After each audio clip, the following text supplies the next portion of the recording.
everyone, this is Karen at Snickerdoodle Designs, and I had several requests to demonstrate how to use my Vellum Styles. So that's what we're going to look at today. So I have Vellum Styles 01 and 02 up here, and I'll put a link in the comment section below so you can find them if you like them. And then we're also going to be using Love My Dogs, some elements from Love My Dogs, and so I'll put that link in the comment section as well. So let's go ahead and get started. I have created a pocket card size here for pocket scrapping or for any kind of journal card, but I just wanted to use this to demonstrate one of the ways that you can use the Vellum Styles. I also created just a rectangle here, and I'm going to place this on top of this journal card. I want to apply a style to it so that I can see through the paper just like you can with vellum. And it's very simple. All I need to do is come over to my styles panel where I have these installed and click on one of the styles. And that will change that shape into this nice transparent paper, just like vellum. I love it. All these are from Vellum Styles 01, and Vellum Styles 02 is a little different. They have, get rid of those ants around there. I don't know if I rasterize this layer, we'll get rid of those little distracting lines there. So Vellum Styles 02 is a little different. They're a little bit more antique-ish, whereas the Volume 1 has more of the white flair. So that's one way you can use these. Now, I think the confusion on some of these with some of the people that were trying to use them was when they wanted to keep the original element that they were using but apply a style to it. And if you want to do that, then in that case you need to actually duplicate your image. So let me turn this off, and let's say I want to apply the style to this. If I do, you see the green goes away. So let me undo that. And now if I Control J and duplicate that card, and let's just make it a little bit smaller, because we would definitely want that smaller if we were going to put some vellum on top of it.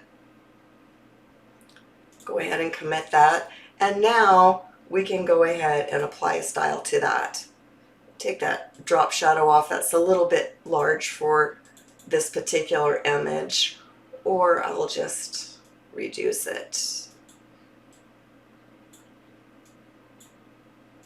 And that looks better. Okay, so now you still have the green card, but you also have the style.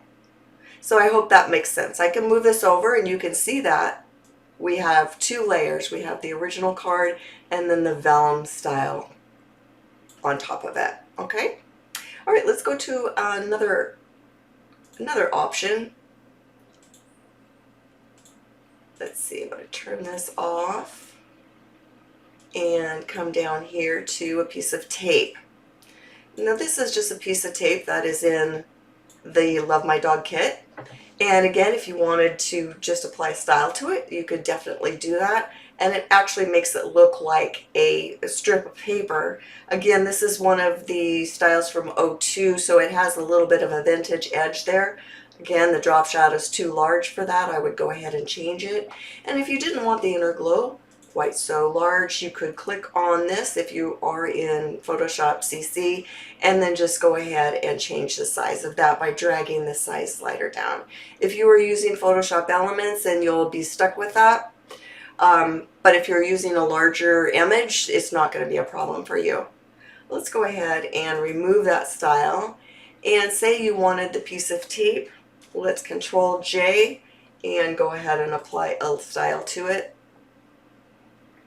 And now you see you still have that yellowish color, but you also have the style on the top of it. So that's again by Control J and duplicating that piece of tape. This is one of my favorite ways to use these though. This is a really cute little, let's turn the mask off so you can see it. This is a cluster created by one of my creative team members. I believe it was by Linda, I'm not sure, but I think so. And I like to apply styles to masks. So let's go ahead and turn this mask on. It is behind this cluster. And I'll go ahead and apply, let's see, I think I have a music one or a text one here. Make sure I'm on the right layer. There's a text one. And there's, I think I like the music one. Okay, so this mask has a drop shadow. I don't like that, so I'm going to turn that off. And this is a little dark all around the edges, so what I think I will do is go ahead and right click on this and rasterize the layer style. That's going to allow me to experiment with blend modes. You cannot experiment with blend modes if you have a style applied to a layer. So that's not bad, but let's go ahead and play with it and see what we can come up with. So I'm going to hit darken, and here's a tip in case you don't know it. If you want to cycle through the blend modes, all you have to do is after you click on the first blend mode up here, which I did, I got darken, then just use the down pointing arrow on your keyboard to scroll through all the blend modes quickly. So let's go ahead and see what we can get. I'm just hitting that down pointing arrow, and linear light looks okay. The luminosity is okay, but I thought there was another one that I kind of liked, and I think that was color burn. Color burn. I like the fact that it picked up the color in the background of the paper. Let me see if I can bring this up a little bit for you. But it's pretty light. And we've lost a lot of the mask itself because this is a light paper. So you might get a different result on a different piece of paper. So here's a cool way to fix that. Let's add a curves adjustment layer. So in your adjustments, go ahead and click on curves. And we want this to only apply to the cluster, or I'm sorry, to the mask. So if I hold down Alt, hold my cursor in between the curves and the mask. Let's bring it down to the mask. Right here. Okay, so now I have the curves layer above the mask layer. Hold down Alt, put your cursor in between those layers and left click. And now this curves is only going to apply to the mask and not the background paper. And then you can just play with these sliders over here. And by doing that, you'll get all kinds of different effects.